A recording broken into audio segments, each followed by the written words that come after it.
اپنے ہاتھ سینے پر باندھے ہوئے ہیں، اس نے وار کیا کیسا ظالم نے وار کیا ہے کہ پیچھے صحابہ اکرام کی صفیں ہیں، حضرت عبد الرحمن بن عوف بھی موجود ہیں، 13 صحابہ اکرام زخمی ہو گئے، ان زخموں کی تاب نہ لاتے ہوئے 7 صحابہ اکرام نے جام شہادت نوش کر لیا ہے، 7 صحابہ اکرام اپنی جان دے چکے ہیں، مسجد نبوی کی پہلی صف پہ، مسجد نبوی کے مصلی امامت پہ حضرت عمر فاروق کتنے زخم کھا چکے ہیں، لیکن زخموں کے اندر ڈوبے ہوئے عمر فاروق کو اگر آج بھی فکر ہے تو نماز کی فکر ہے۔ عبد الرحمن بن عوف کا ہاتھ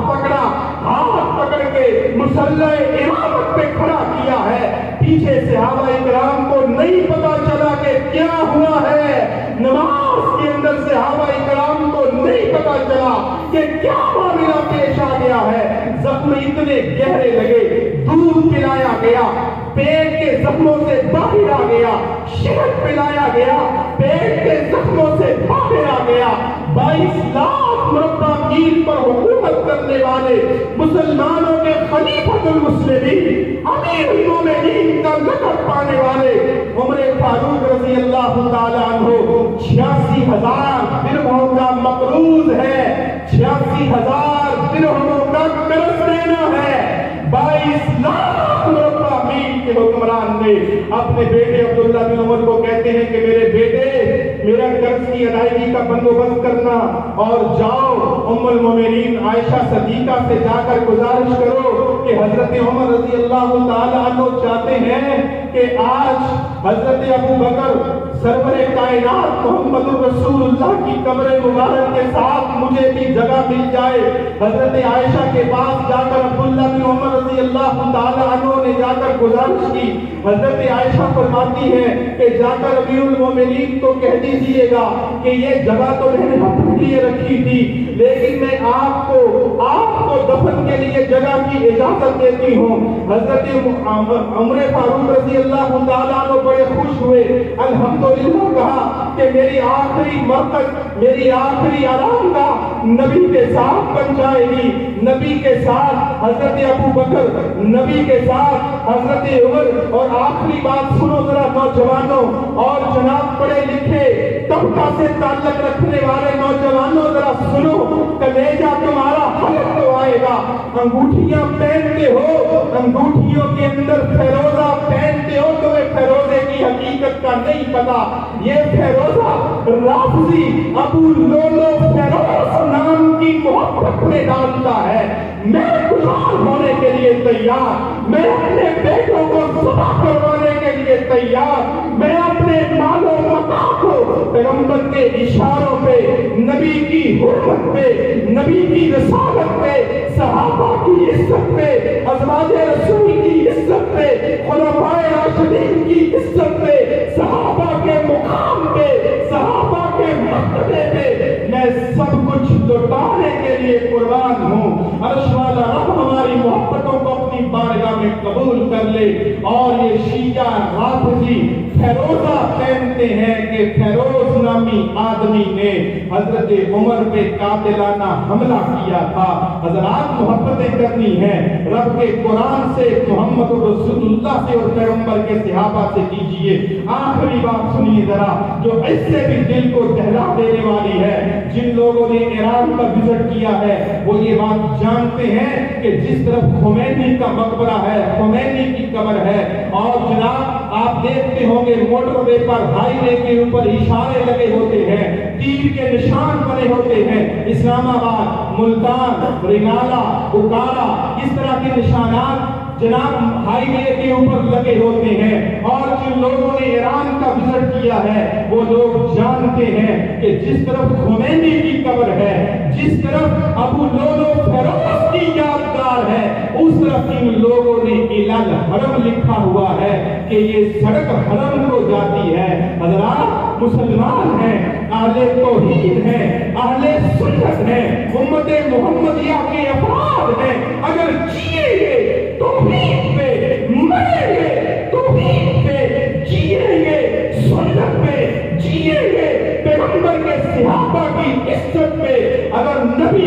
عزت محفوظ نہیں، صحابہ کی عزت محفوظ نہیں، حضرات میں اس زندگی کو زندگی نہیں سمجھتا۔ عرش والا رب مجھے موت دے عقیدہ توحید پہ دے، اللہ ہمیں موت دے پیغمبر کی سنت پہ دے، اللہ ہمیں موت دے پیغمبر کے صحابہ کی عزت کا دفاع کرتے ہوئے موت آئے۔ اللہ ہم سب کو ایمان ایسا عطا فرما دے کہ ہماری موت سے پہلے اللہ ہمیں لا الہ الا اللہ، لا الہ الا اللہ ہماری زبان پہ جاری کر کے اللہ ہم سب کو جنت الفردوس کا مالک و وارث بنائے۔ اقول قولی ھذا استغفر اللہ لی ولکم ولسائر المؤمنین انہ هو الغفور